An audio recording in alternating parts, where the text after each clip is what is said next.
ഈ കഴിഞ്ഞ ജൂലൈ 3 ഈ ശുചീകരണ തൊഴിലാളി ഇത്ര വലിയ ഒരു വെളിപ്പെടുത്തൽ നടത്തിയതിനു ശേഷം കർണാടകയിലെ മാധ്യമങ്ങളടക്കം ഈ ഒരു വിഷയം ചർച്ച ചെയ്യുന്നതിൽ കാണിക്കുന്ന നിസ്സംഗത പലപ്പോഴും ഒരു ചർച്ചാ വിഷയമായിട്ടുണ്ട്. കാരണം ഇത്ര വലിയൊരു കുറ്റകൃത്യം ആ ഒരു സംസ്ഥാനത്ത്, ഇന്ത്യയുടെ ദക്ഷിണേന്ത്യൻ സംസ്ഥാനത്ത് നടന്നിട്ട് അത്ര ഒരു പ്രാധാന്യം, വാർത്താ പ്രാധാന്യം പോലും ആ ഒരു വിഷയത്തിന് കർണാടകയിലെ മാധ്യമങ്ങൾ കൊടുത്തിട്ടുണ്ടോ എന്ന് ചോദിച്ചാൽ അതിന് സംശയമാണ്. നമ്മുടെ കേരളത്തിലെ മാധ്യമങ്ങൾ അതിനൊരു മാതൃകയാണ്. പല അഭിപ്രായ വ്യത്യാസങ്ങൾ പല കാര്യങ്ങളിലും കേരളത്തിലെ മാധ്യമങ്ങളുടെ ഉണ്ടെങ്കിൽ പോലും ഇത്തരം വിഷയങ്ങളിൽ അവർ സ്വീകരിക്കുന്ന ഒരു ജാഗ്രത എന്ന് പറയുന്നത് എടുത്തു പറയേണ്ടതാണ്. കേരളത്തിലെ മാധ്യമങ്ങളാണ് ഇന്ത്യയിൽ തന്നെ ഏറ്റവും പ്രധാനപ്പെട്ട ഒരു വിഷയമായിട്ട് ഈ ധർമ്മസ്ഥലയിലെ കുഴിമാടങ്ങൾ ചർച്ച ചെയ്തത്. ഇപ്പോൾ ഈ കേസ് അട്ടിമറിക്കാനുള്ള ശ്രമങ്ങൾ ആദ്യഘട്ടം മുതലേ നടക്കുന്നുവെന്ന സംശയം പല കോണുകളിൽ നിന്ന് ഉണ്ടായിക്കൊണ്ടിരിക്കുന്നതാണ്.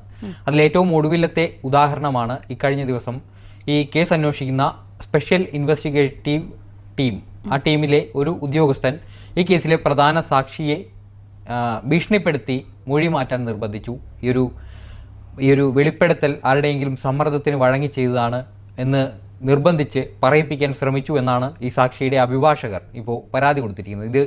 ഈ കേസിൽ ആരോപണ വിധേയനായിരിക്കുന്നത് ഈ സിർസി പോലീസ് സ്റ്റേഷനിലെ ഉദ്യോഗസ്ഥനായ മഞ്ജുനാഥ ഗൌഡ എന്ന പോലീസുകാരനാണ്. ഇയാൾ ഈ സാക്ഷിയെ ഭീഷണിപ്പെടുത്തുകയും ഇനി അറസ്റ്റ് ചെയ്യുമെന്നുമൊക്കെ ഈ സാക്ഷിയെ ഭീഷണിപ്പെടുത്തി.